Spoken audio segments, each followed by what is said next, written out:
वैद्यकीय क्षेत्राला काळिमा फासणारा अतिशय संतापजनक प्रकार बीड येथील जिल्हा रुग्णालयातून समोर आलाय।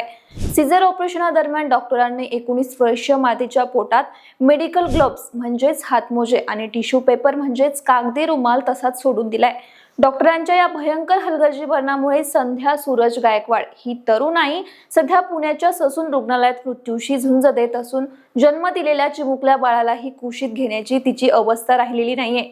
बीड जिल्हा रुग्णालयात चुकीच्या सीझर ऑपरेशनमुळे शेख मुस्कान नावाच्या महिलेचा मृत्यू झाल्याची घटना ताजी असताच आता पुन्हा डॉक्टरांच्या हातातील ग्लोव्ज आणि टिश्यू पेपर महिलेच्या पोटात विसरल्याचा हा गंभीर प्रकार समोर आलाय।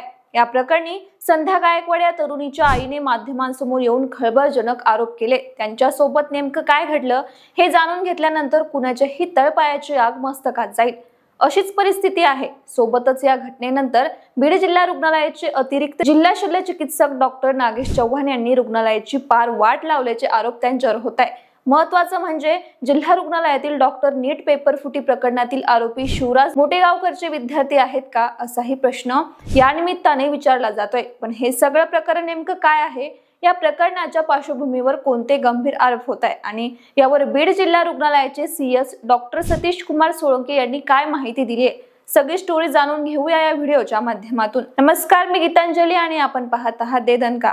मंडळी, बीडच्या वडपणी तालुक्यातील संध्या सूरज गायकवाड या 19 वर्षीय विवाहितेला बाळंतपणासाठी 1 ऑगस्टला बीडच्या जिल्हा रुग्णालयात दाखल करण्यात आलं होतं। त्याच दिवशी सायंकाळी 7:30 वाजता तिच्यावर सिझेरियन ऑपरेशन करण्यात आलं। तिने एका गोंडस बाळाला जन्म सुद्धा दिला। त्यानंतर 4 ऑगस्टला तिला रुग्णालयातून सुट्टी देण्यात आली। पण ही सुट्टी देण्यापूर्वी आणि त्यानंतर जो काही घटनाक्रम घडला तो पोटात गोळा आणणारा आहे। त्या संदर्भात संध्याची आई शीला सुखदेव उजगुरे यांनी माध्यमांना माहिती देताना सांगितले की माझ्या मुलीला प्रसूती काळ सुरू झाल्यानंतर आम्ही तिला 1 ऑगस्टला बीडच्या सरकारी रुग्णालयात घेऊन गेलो। त्या ठिकाणी तिचं सीझर ऑपरेशन झालं, पण 2-3 दिवसांनी तिला त्रास सुरू झाला, उलट्या झाल्या। मी याबद्दल डॉक्टरांना सांगितलं तर ते म्हणाले पित्त झालं असेल। त्यासाठी डॉक्टरांनी जे औषध सांगितलं ते मी घेऊन आले आणि ते मुलीला दिलं, मात्र त्या औषधाने तिला काहीही फरक पडत नव्हता। त्यामुळे या संदर्भात मी पुन्हा डॉक्टरांना सांगितलं, त्यावर त्यांनी एक नर्स पाठवली, पण इंजेक्शन बसत नाही असं म्हणून नर्स निघून गेल्या। त्यानंतर माझ्या मुलीचा त्रास वाढतच राहिला, त्यामुळे मी पुन्हा नर्सला बोलवलं तर नर्सने सांगितलं की तुम्हाला डिस्चार्ज झालाय,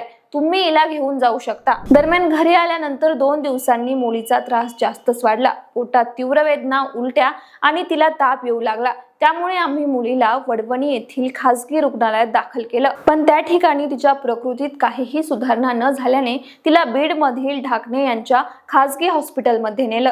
या ठिकाणी सोनोग्राफी आणि इतर वैद्यकीय चाचण्या केल्यानंतर मुलीच्या पोटात काहीतरी अनोळखी वस्तू आढळल्याचं डॉक्टरांनी सांगितलं। त्यासाठी मोठं ऑपरेशन करावं लागेल आणि त्याला 5 लाख रुपये लागतील असंही डॉक्टरांनी सांगितलं। पण हा खर्च आम्हाला झेपत नसल्याने सगळ्या नातेवाईकांनी मिळून ठरवलं की मुलीला पुण्यात घेऊन जायचं। त्यावर मग आम्ही 9 ऑगस्टला मुलीला पुण्यातील दीदानाथ मंगेशकर हॉस्पिटलमध्ये घेऊन गेलो, पण त्या ठिकाणी खर्च मोठा असल्याने YCM या शासकीय रुग्णालयात गेलो। त्यांनी पेशंट सिरियस असल्याचं सांगितलं।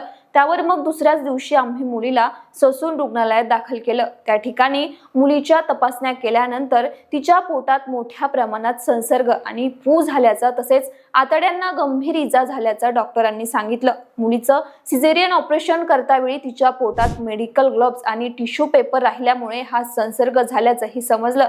त्यामुळे परिस्थिती गंभीर असल्याने मुलगी संध्यावर ससून हॉस्पिटलमध्ये 2 वेळा मोठ्या शस्त्रक्रिया करण्यात आल्या। त्यात खराब झालेले सडलेले आतडे आणि गर्भाशय काढून घ्यावा लागला।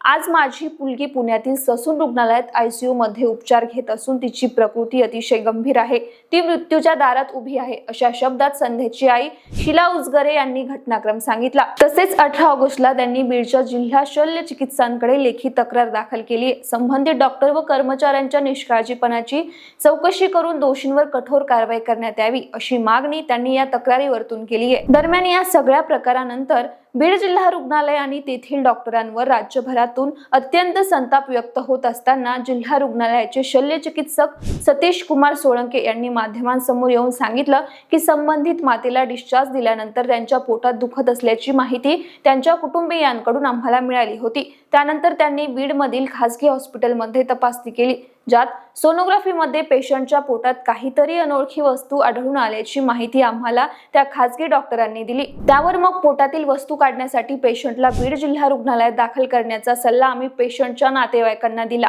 पण नातेवाईकांनी पेशंटवर बीडमध्ये उपचार न करता पुण्याला घेऊन जायचं असल्याचं आम्हाला सांगितलं। दरम्यान 12 किंवा 13 ऑगस्ट रोजी पेशंटवर शस्त्रक्रिया करण्यात आली असून सध्या त्यांची प्रकृती ठीक असल्याची माहिती आम्हाला मिळाली आहे। तसेच या गंभीर घटनेनंतर आम्हाला तक्रार प्राप्त झाली असून त्यापूर्वीच आम्ही संबंधित डॉक्टरांवरील चौकशीचा प्रस्ताव उपसंचालकांकडे पाठवलाय आणि पुढील आवश्यक कारवाई सुरू आहे, अशी माहिती CS सतीश कुमार सोळंके यांनी दिली आहे। बाकी बीड जिल्हा रुग्णालयात घडलेली ही काही पहिलीच गंभीर घटना नसून गेल्या काही महिन्यांपासून अशा इतर धक्कादायक घटना सातत्याने समोर येत असल्याचं बोललं जात आहे। त्यासाठी बीड जिल्हा रुग्णालयाचे अतिरिक्त CS आणि स्त्रीरोग तज्ञ डॉक्टर नागेश चव्हाण यांच्यावर गंभीर आरोप होत आहे। डॉक्टर चव्हाण जिल्हा रुग्णालयात बऱ्याच वर्षांपासून कार्यरत होते, पण त्यांची काही दिवसांपूर्वी बदली झाली होती, पण त्यानंतर ते पुन्हा प्रतिनियुक्तीवर याच रुग्णालयात रुजू झाले। या हॉस्पिटलमध्ये गेल्या काही वर्षांपासून त्यांचा एक वेगळा ग्रुप कार्यरत आहे। डॉक्टर चव्हाण यांचा बीड शहरात मोठा